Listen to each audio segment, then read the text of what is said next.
En esta tarde quiero invitarles a leer en el Evangelio según Juan. Evangelio según Juan, el capítulo 20. Y vamos a leer el versículo 30. Juan, capítulo 20, el versículo 30 dice: Hizo además Jesús muchas otras señales en presencia de sus discípulos. Hizo además Jesús muchas otras señales en presencia de sus discípulos, las cuales no están escritas en este libro, pero estas, las que se escribieron en el libro de Juan, se han escrito para que creáis que Jesús es el Cristo, el Hijo de Dios, y para que creyendo tengáis vida en su nombre. Hemos leído el Evangelio según Juan, capítulo 20, el versículo 30 y el versículo 31. Este Evangelio es muy hermoso, muy precioso. Si usted nunca ha leído la Escritura, la Biblia, le recomendamos que comience por este libro, por el Evangelio según Juan. Presenta al Señor Jesucristo desde un punto de vista diferente a como lo presentan los otros escritores, Mateo, Marcos, Lucas. Juan lo presenta como el Dios hecho hombre. Ese es el enfoque que le da Juan. Mateo lo presenta como el Rey, y su enfoque está especialmente en mostrar que el Señor Jesucristo es el Rey de los judíos.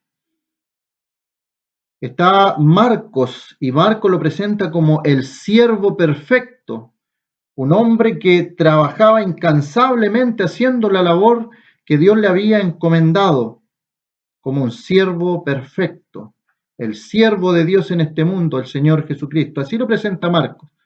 Y Lucas lo presenta como el hombre perfecto, como el hombre que hizo la voluntad de Dios al 100%, a la perfección, cumplió a cabalidad todos los requerimientos que Dios estaba esperando, un hombre perfecto. Y Juan lo presenta como Dios hecho hombre. Y él dice, el apóstol Juan, en su libro no se menciona, él siempre habla el apóstol que Jesús amaba. Es interesante eso, él tenía una comprensión del amor del Señor a ese nivel. Sabía que el Señor Jesucristo lo amaba. Y él escribe, el apóstol a quien Jesús amaba. Y el Señor nos ama en forma individual. Conoce cada uno de nuestros nombres. Conoce nuestro nacimiento y conoce aquel día en que vamos a partir de este mundo. El Señor lo conoce. A ese grado de perfección llega el conocimiento de Dios acerca de nosotros. Juan lo presenta como el Dios hecho hombre. En el principio era el Verbo y el Verbo era con Dios y el Verbo era Dios. Así lo presenta Juan. Este era en el principio con Dios. Todas las cosas por él fueron hechas. Así lo presenta Juan. Dios es el creador de todas las cosas y Juan dice que él, nuestro Señor Jesucristo, hizo todas las cosas, el creador de los cielos, la tierra, todo lo que existe, lo visible y lo invisible, como dice el libro de Colosenses. Nuestro Señor Jesucristo es el creador de todas las cosas. Todas las cosas por Él fueron hechas y sin Él nada de lo que ha sido hecho fue hecho. Y Juan lo presenta también como la luz, y dice que la luz en las tinieblas resplandece. Y comienza Juan a escribir todo lo que el Señor hizo. Comienza con el principio de señales, haciendo vino de agua en la boda de Caná. Y comienza los milagros y cuántas señales el Señor hizo. Pero Juan concluye su libro diciendo estas palabras: el Señor Jesucristo hizo muchas otras señales, muchas otras. No sabemos cuántas hizo. Se escribieron solamente algunas. Pero ¿cuál es el propósito con el cual se escribieron? Y aquí nos dice: estas se han escrito para que creáis. Ese, amigo, amiga, es el propósito con el cual está escrita la Biblia, los escritos del Señor. Cómo nos presentan al Señor como el Maestro perfecto, dejando enseñanzas que hasta el día de hoy permanecen. Nos presenta al Señor haciendo milagros, señales, prodigios, sanando enfermos, calmando la tempestad, convirtiendo agua en vino, dándole la vista a los ciegos, cosa que nunca antes habíamos visto en el Antiguo Testamento. ¿Se habrá visto que alguien haya abierto los ojos a un ciego? Nunca se había visto eso. Sanando a los paralíticos, levantando, por lo menos se menciona en la Escritura, 3 personas que volvieron a la vida por intervención milagrosa de nuestro Señor. Con su poder volvió a la vida a Lázaro, que hacía ya 4 días que había muerto. Volvió a la vida a el hijo de una viuda, la viuda de Naín. Y cuando iba el cortejo con el joven, el Señor detiene esto y dice: joven, a ti te digo, levántate. Y ese muerto volvió a la vida. El Señor lo hizo. El Señor lo hizo. Y una niña de 12 años, hija de Jairo, el Señor le habló y ella volvió a la vida. Una niña de 12 años. Pero ¿cuál es el propósito de que se hayan escrito estas cosas?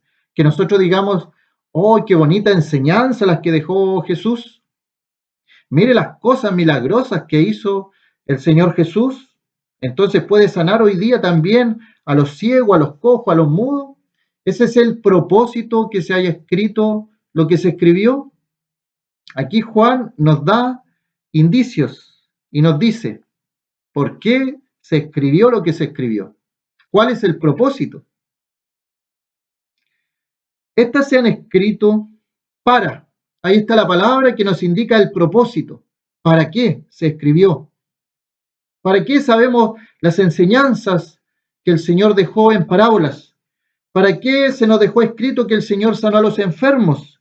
¿Para qué se nos dejó escrito que el Señor hizo tantas señales, prodigios y milagros? Se han escrito para que creáis. Para que creáis. Ese es el propósito. Entonces ahí viene una pregunta. ¿Tú crees? El libro de Santiago dice que los demonios, imagínate, los demonios creen y tiemblan. Imagínate, está en la escritura. Los demonios creen y tiemblan. Los demonios saben quién es Jesús. Cuando anduvo aquí en la tierra el Señor, le reconocían. ¿Qué tienes con nosotros, hijo del Altísimo?, le decían. Entonces el propósito de todo lo que tenemos escrito es para que creáis, para que creáis. ¿Y qué cosa? Que Jesús es el Cristo, que Jesús es el Cristo. La palabra Cristo es la palabra Mesías, el ungido de Dios. Y también se nos dice que tenemos que creer que Jesús, el Cristo, es el Hijo de Dios. ¿Crees esto, amigo, amiga? ¿O solamente para ti el Señor es un buen maestro? ¿Es una persona que dejó enseñanza, que sanó a los enfermos, que murió? Pero no creo que Él sea el creador de todas las cosas. No creo que Él haya resucitado de entre los muertos. Bueno, la Escritura dice que lo que se escribió es para que nosotros creamos que Él es, en primer lugar, el Mesías, el prometido en el Antiguo Testamento. Todas las veces que a los pueblos judíos se le prometió el Mesías, el Señor Jesucristo es el cumplimiento a esa promesa, a esa palabra. ¿Crees esto? Como dice Colosenses, como lo afirma Pablo, Pedro, Juan, todos afirman que Él es el creador, es el sustentador de todas las cosas.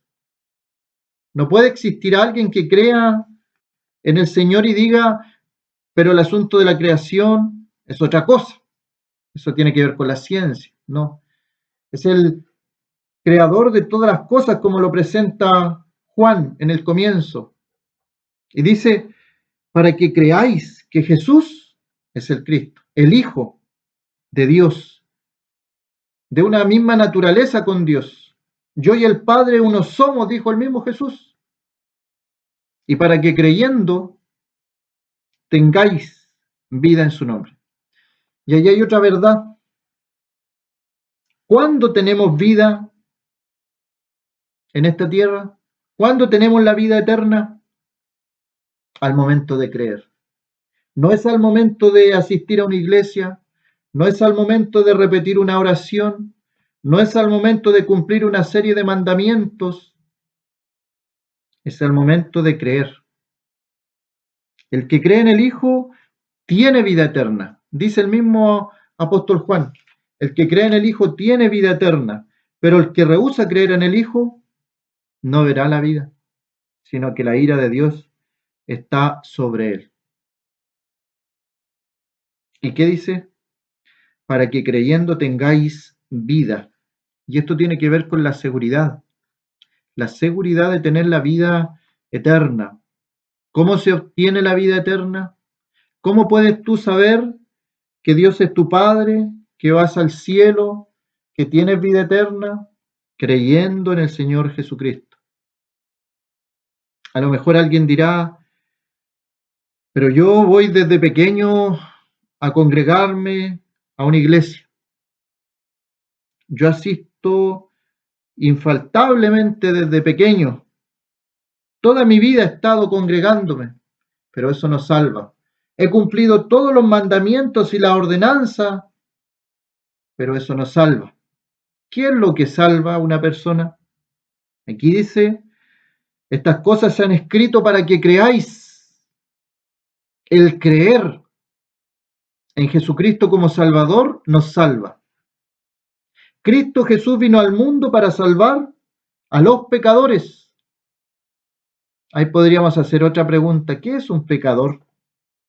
El concepto que tiene la Biblia de los pecadores lo tenemos en el libro de Romanos, capítulo 5, versículo 12.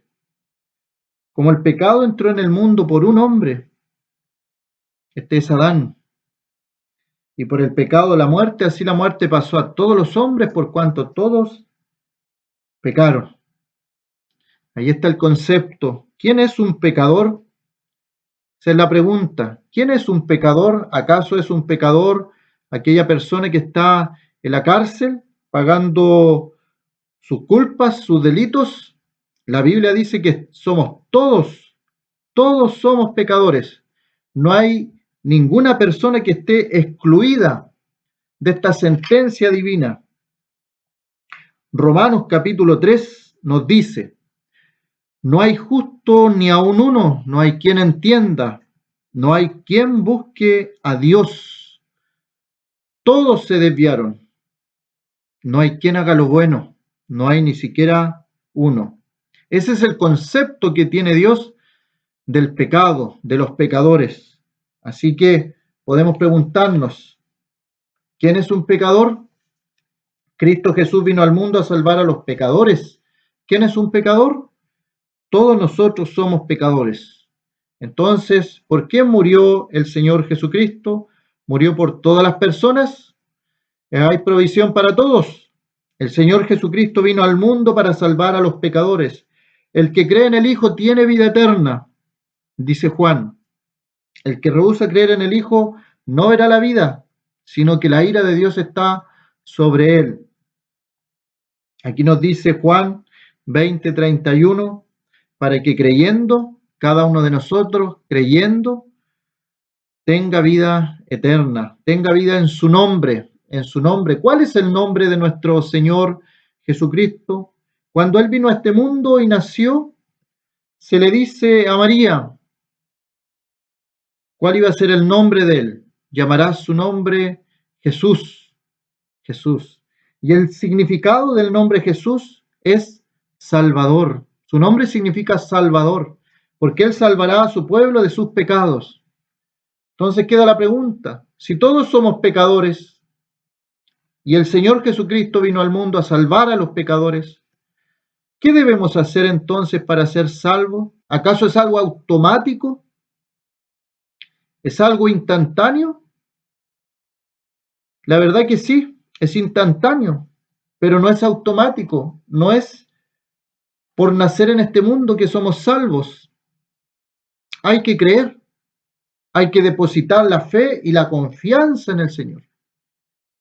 Toda nuestra creencia, nuestra fe, nuestro ser, creemos en el Señor Jesucristo como nuestro Salvador. Que cuando Él estaba muriendo en la cruz del Calvario, porque eso lo sabemos, yo creo que todos ustedes, todos nosotros sabemos que el Señor Jesucristo murió en una cruz. Eso lo sabemos. Incluso hay quienes lo celebran en la llamada Semana Santa. El Señor murió. El Señor murió en una cruz. Derramó su sangre preciosa. Y esa sangre nos limpia de todo pecado. Y ahí está. Tenemos que creer que su sangre nos lavó de esas maldades hasta las maldades más profundas que tenemos incluso en nuestra mente, en nuestra conciencia, dice el libro de Hebreos, que es capaz de limpiar nuestras conciencias de obras muertas para servir al Dios vivo. Esa es la sangre de nuestro Señor Jesucristo. Si creemos, entonces somos salvados. Si creemos, entonces somos creyentes por creer en el Señor Jesucristo, que murió y resucitó para salvarnos, para perdonarnos, para comprarnos a precio de sangre. Y así una persona puede ser llamada hija o hijo de Dios. Solamente así. Hay que hacer alguna obra, hay que hacer algún sacrificio. El Señor lo hizo todo. Cuando una persona trata de hacer obras o cuando una persona trata de hacer sacrificios para obtener su salvación, es como si estuviera despreciando la obra del Señor en la cruz del Calvario. Él hizo la obra, Él murió en la cruz, Él derramó su sangre, Él resucitó y Él está sentado a la diestra de Dios el Padre, en la majestad, en las alturas, esperando el día para venir a buscar a su iglesia, a su pueblo. ¿Y a quién va a venir a buscar el Señor? A los que creen en Él, a nadie más, solamente a los que creen en Él. Estas cosas se han escrito para que creáis. Y dejamos la pregunta: ¿crees tú en Jesús como el Cristo? ¿Crees tú en Jesús como el Hijo de Dios? ¿Crees tú que Jesús puede darte vida eterna en su nombre? Es un asunto de creer. El que cree es perdonado. El que rehúsa creer, la ira de Dios está sobre él. No hay un camino intermedio, solamente dos caminos: los que creen y los que rechazan al Señor. Hemos visto ahora los que creen, para que tengan vida en su nombre. Dejamos la invitación para todo aquel amigo, amiga que escucha, que crea en el Señor Jesucristo para la salvación de su alma. Que el Señor bendiga su palabra.